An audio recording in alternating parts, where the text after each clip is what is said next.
नमस्कार दोस्तों, मैं गार्गी सारस्वत एक बार फिर से आप सभी का स्वागत करती हूँ टीचिंग एग्जाम TWA के प्लेटफॉर्म पर। आप लोगों को जब से माननीय सुप्रीम कोर्ट का फैसला आया है कि अब राज्यों की अपनी मर्जी है कि वो सीटेट को माने या फिर वो माने अपने राज्य के टेट को, तो तमाम तरीके से आपको भ्रमित किया गया और मैं इस बात को लेकर पहले से ही क्लियर थी कि देखिए, बहुत से ऐसे राज्य भी होंगे जो टेट को भी मानेंगे और सीटेट को भी मानेंगे, जिसका प्रमाण लेटेस्ट निकली ये भर्ती है। तो जरा फोकस करें।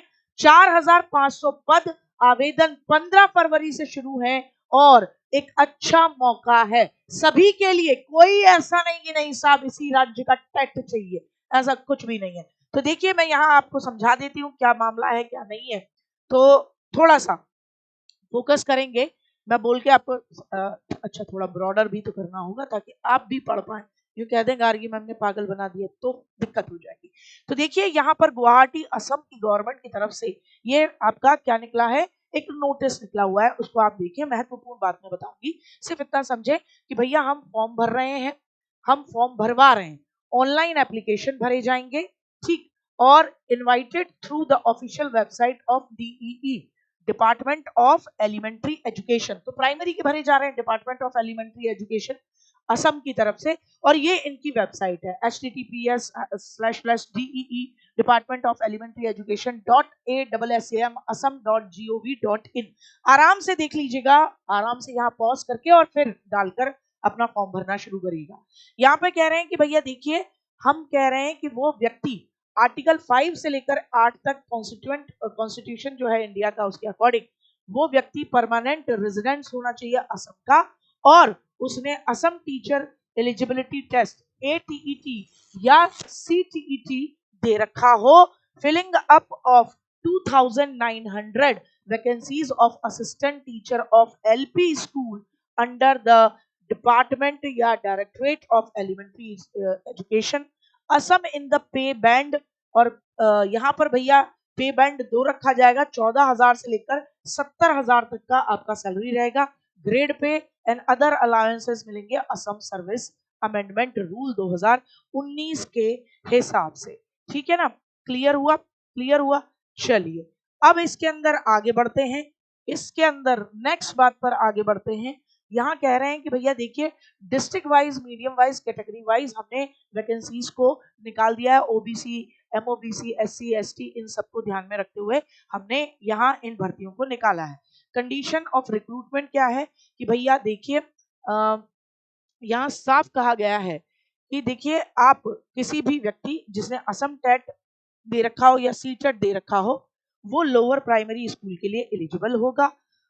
लैंग्वेज 1 या लैंग्वेज 2 में ATET या CTET में उसके पास क्या होना चाहिए, shall match the medium of institution of the school where is the candidate wishes to apply. जिस भी जगह पे आप अप्लाई करना चाहते हो, वहां जो भी भाषा है पढ़ाने के लिए, जो भी मीडियम है, उसको ध्यान में रखते हुए आपके पास सीटेट में वो लैंग्वेज वाले ऑप्शन में वो होना चाहिए। मेरिट लिस्ट अलग अलग डिस्ट्रिक्ट की अलग अलग लगेगी। कैंडिडेट 18 वर्ष से कम नहीं होना चाहिए, 40 साल से ज्यादा नहीं होना चाहिए जनरल का, 42 साल एक्स सर्विसमैन के लिए कर दिया गया है, और साथ ही साथ इसके अलावा 43 years OBC, MOBC, 45 year SC ST इनके लिए कर दिए गए हैं, और फिजिकली डिसेबल्ड व्यक्ति के लिए 50 साल, और वो भी किस तक, कब तक, 1 जनवरी 2025 तक के बीच की ये लिमिट है। फॉर्म DEE डिपार्टमेंट असम में कब तक पहुंचा देने हैं, तो भैया देखिए 10 बजे सुबह 15 फरवरी से लेकर और 31 मार्च शाम 5 बजे तक दे देने हैं। कोई ऑफलाइन एप्लीकेशन फॉर्म आपके लिए अलाउड नहीं होगा।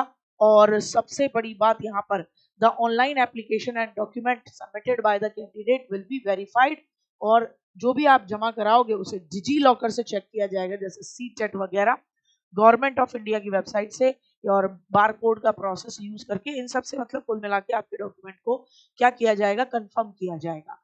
ठीक साहब, यहाँ आपसे साफ कहा जा रहा है बहुत गजब तरीके से कि किसी भी तरीके की डॉक्यूमेंट में गड़बड़ी हुई तो तुम ही भैया इसके बाद में क्या होगे, साजिशकर्ता पकड़े जाओगे। ठीक साहब, यहाँ कह रहे हैं एलिजिबिलिटी क्राइटेरिया क्या है, लोअर प्राइमरी, LP का मतलब लोअर प्राइमरी स्कूल्स का, तो क्या है, तो देखिए भैया, देखिए कि व्यक्ति ने क्या कर रखा हो, 12th कर रखा हो, 50% होनी चाहिए, 2 साल का बीटीसी डीएलएड ये कुछ हो, असम का टेट हो या फिर आपका सेंट्रल टेस्ट हो। यहाँ वेटेज मार्किंग क्या मिलेगी, उसके आधार पर कोई रिटन एग्जाम नहीं है। 12th में अगर 50% है आपके, तो यहाँ पर 5% of marks secured in higher secondary, यहाँ पर आपको 5% का वेटेज मिल जाएगा इससे, ठीक है ना, जितने आपके 12th में नंबर थे उसका 5% लेंगे, ठीक है साहब। आपका बीटीसी डीएलएड या बीएलएड जो भी आपका है, स्पेशल एजुकेशन भी, इसका भी 5% ले लिया जाएगा। बाकी आपका टेट और सी टेट इसका 85% लिया जाएगा, ठीक है। इसके अलावा भैया अगर किसी व्यक्ति के पास एनसीसी सर्टिफिकेट है 5 नंबर लो, अगर किसी के पास एनसीसी का सी सर्टिफिकेट है 3 नंबर लो, बी सर्टिफिकेट है, इस तरीके से उनको 3 नंबर मिलेंगे, ठीक है साहब। और 5 नंबर मिलेंगे अगर आपने अलग अलग नेशनल लेवल पर स्पोर्ट्स में अपने आप को स्टेट वाइज रिप्रेजेंट किया हो, नेशनल लेवल पर या स्टेट लेवल पर। और 5 नंबर पार्टिसिपेशन के लिए मिल सकते हैं अगर आपने फाइन आर्ट और कल्चर की एक्टिविटीज में नेशनल लेवल पर या स्टेट लेवल पर, बहुत बड़े लेवल पर, मतलब आपने क्या किया हो, अप्लाई किया हो। ओवरऑल आपने सब भी किया हो तो भी इस एक्स्ट्रा को करिकुलर एक्टिविटीज के लिए आपको 5 नंबर मैक्सिमम मिलेंगे। तो इस तरीके से ये लोग ना 100 नंबर कर रहे हैं, तो रिटन नहीं है। तो ये आपका 12th, आपका बीटीसी डीएलएड जो भी आप बोलते हो, और टेट, और इसके अलावा कुछ आपका को करिकुलर जो रहा है उसको मिलाकर आपकी मेरिट लगनी है, ठीक है। अच्छा जी, अब यहाँ पर बात आती है इसके अलावा जिन्होंने the candidate having not clear NC status against any qualification will not be eligible, जिनके पास ये है ना कुछ भी नहीं है, मतलब ये चीजें जो जो ऊपर दी गई हैं वो प्रॉपर तरीके से ना हो तो उनको मौका नहीं मिलेगा, इस बात को आपको समझ लेना है। तो ये एक महत्वपूर्ण बात इन्होंने यहाँ पर कह दी है। यहाँ एप्लीकेशन, ऑनलाइन एप्लीकेशन फॉर्म भी इन्होंने दे दिया है, फोटो लगाना है, लेटेस्ट लगाना है, तो ये सारी चीजें इन्होंने प्रोवाइड करा दी है। यहाँ एक चीज महत्वपूर्ण है जो मैंने आपको शुरू में भी बताई थी, और वो महत्वपूर्ण चीज क्या है, वो महत्वपूर्ण चीज ये है कि देखिए यहाँ पर इन्होंने ये क्या कहा है कि भैया देखिए, हम ये सीट्स जो रिजर्व कर रहे हैं, क्योंकि हम डिस्ट्रिक्ट वाइज निकाल रहे हैं, कैटेगरी वाइज निकाल रहे हैं, तो हम असम के लोगों के लिए ही इस सीट को रिजर्व करते हैं। कॉन्स्टिट्यूशन के आर्टिकल 5 से लेकर 8 तक कि वो व्यक्ति असम का परमानेंट रेजिडेंट होना चाहिए। सीटेट भी अलाउ कर रहे हैं और असम टेट भी अलाउ कर रहे हैं, ठीक है साहब। तो क्या है मामला, क्या नहीं है, ये आपको मैंने बता दिया। ये असम के बच्चों के लिए विशेष तौर पर है, क्योंकि सैलरी बहुत ज्यादा नहीं है, लोअर प्राइमरी के लिए है, और सबसे बड़ी बात है कि वो व्यक्ति वहीं का होगा, तो जिस जगह क्या वो फॉर्म भर रहा है, जिस स्कूल का, उसके मीडियम को, उसकी लैंग्वेज मीडियम को उसको आना चाहिए। तो यही सूचना थी, बहुत बहुत धन्यवाद। उम्मीद है ये सूचना उन बच्चों के लिए काम आई होगी जो वहां के निवासी हैं।